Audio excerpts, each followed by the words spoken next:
Bonjour.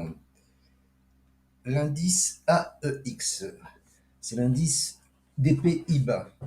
C'est un indice qui représente des poids lourds euh, du secteur ASML, Prosus, Shell, Unilever, ING, Henken, Philips, etc., etc.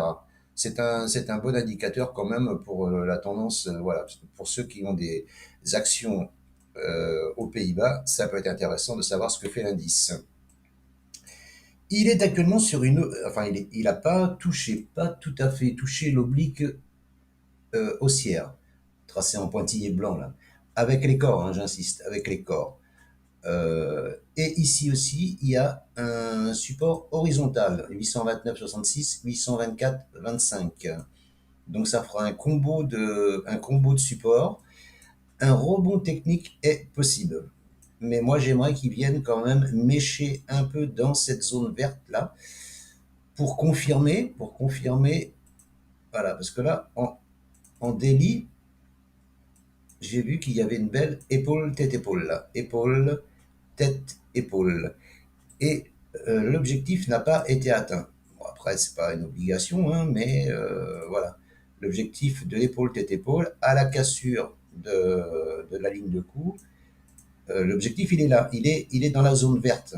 Et vous voyez, la mèche, elle est pas venue toucher cette zone verte-là. Donc, je m'attends à un petit pic quand même baissier, s'il y a un rebond, hein. Je ne sais pas s'il y aura un rebond, hein. Mais ce qui est intéressant de voir aussi, c'est que, vous voyez, sur la mèche du 5 août, de la semaine du 5 août, donc, ici, le prix est venu à percer et il est venu clôturer au-dessus, enfin, au niveau de cette mèche. Donc, c'est peut-être que des acheteurs sont positionnés ici sur ce niveau, hein. C'est, après, ça peut être un signe.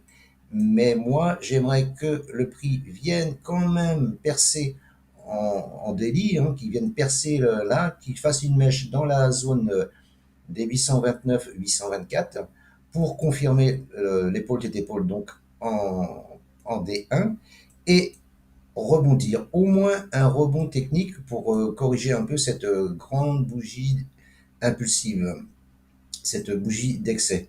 Il peut remonter, voilà, jusque là, hein, voilà, jusqu'au plus bas ici, cette mèche ici là. Voilà.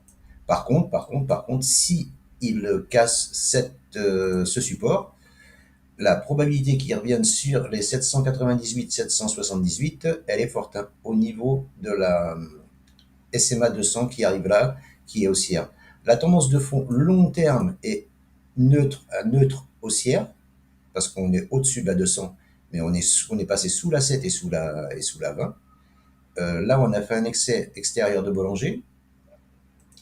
Le RSI en hebdo, il est toujours au-dessus des 30, il est à 34,84, mais en journalier, il est passé à 21,58 le RSI. Donc il est en survente et en survente Bollinger aussi, hein. Il est sorti de la Bollinger et c'est la deuxième sortie de Bollinger. Et on sait que le prix évolue dans 80-90% du temps dans les bandes de Bollinger en D1. Voilà. Donc voilà, il y a peut-être un petit coup de, je dis pas que ça va repartir pleine balle, hein, mais un coup de trading sur un jour ou deux pour prendre quelques points en remontée ici sur l'AEX, l'indice donc des Pays-Bas. Je vous remercie de m'avoir écouté et je vous dis à bientôt. N'oubliez pas de commenter, partager, liker et de vous abonner. À bientôt. Ciao, ciao.